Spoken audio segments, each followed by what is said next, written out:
యోహాను సువార్త 5వ అధ్యాయం. అటు తరువాత యూదుల పండుగ ఒకటి వచ్చెను గనుక యేసు యెరూషలేమునకు వెళ్ళెను. యెరూషలేములో గొర్రెల ద్వారము దగ్గర హెబ్రీ భాషలో బెతెస్దా అనబడిన ఒక కోనేరు కలదు. దానికి 5 మండపములు కలవు.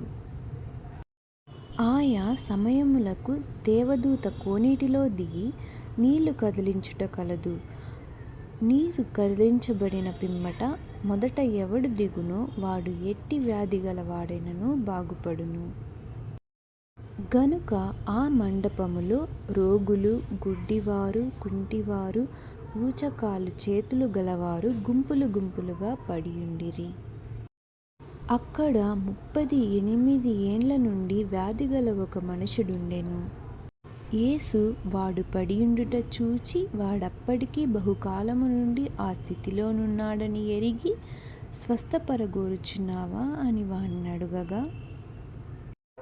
ఆ రోగి, అయ్యా, నీళ్లు కదిలింపబడినప్పుడు నన్ను కోనేటిలోకి దించుటకు నాకు ఎవడునూ లేడు గనుక నేను వచ్చినంతలో మరియొకడు నాకంటే ముందుగా దిగునని ఆయనకు ఉత్తరమిచ్చెను.